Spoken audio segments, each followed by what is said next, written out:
Hi guys, welcome to the very first Open Sponsorship podcast here in the Open Sponsorship offices. This is Jason, my name's Alex, we both work with Open Sponsorship.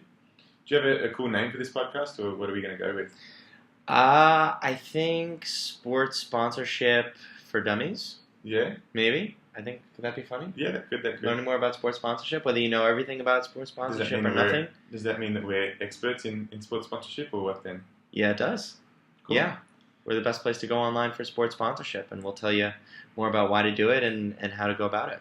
Great, so I think a good place to start would be to talk about what is sports sponsorship. There are two real kinds of sports sponsorship. You can either do sponsorship through sport or sponsorship of sport. Sponsorship of sport is basically just sponsoring sporting events, sporting entities. So whether you're a football team, whether you're any kind of company or business that's got to do with sport, and that's all the marketing that they do, that's sport sponsorship. Then the other side of sports sponsorship, and that's what we focus on, is looking at any kind of brand. So you can be a protein bar, you can be pet food, you can be really anything, and you choose to sponsor through sporting entities. So whether that be teams, athletes, or events. You know, I just started working with a hair restoration company where they're partnering with athletes to promote hair restoration, to stop balding. So I think the big thing with sports sponsorship is building trust with the clientele you're looking to sell to and with your consumers. So that's like what you were saying. I think building trust is a huge part of it. And then one question I think we get asked a lot of brands that are not sport related assume that they shouldn't or that they can't do sponsorship with athletes.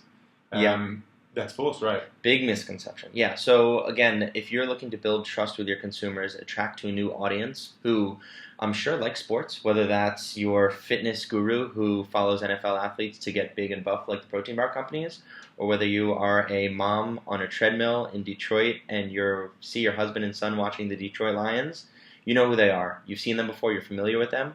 For a lot of small companies, whether you're a pet food company, a mattress company, you want to build word of mouth. You want to get awareness around your product, and sports is a great way to do so.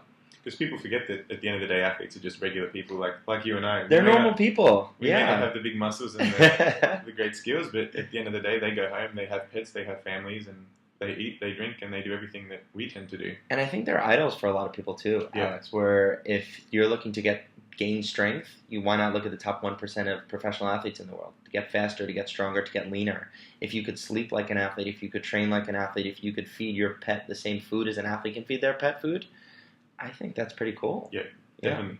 So how is it that a platform like Open Sponsorship, what is our role in the sports sponsorship world? So going off that last point, if you have a pet, do you have a pet? Yeah, I do. You have a pet? Got a little dog. You have a little dog? What type of dog? Hungarian Vizsla. It's a brown hunting dog, sort of look like a chocolate lab. Oh, that's cute. I have a black lab also. So if you have a dog and you want to connect with a consumer who has a dog, you can't use an athlete who doesn't have a dog. Yeah. That's not relatable at all, right?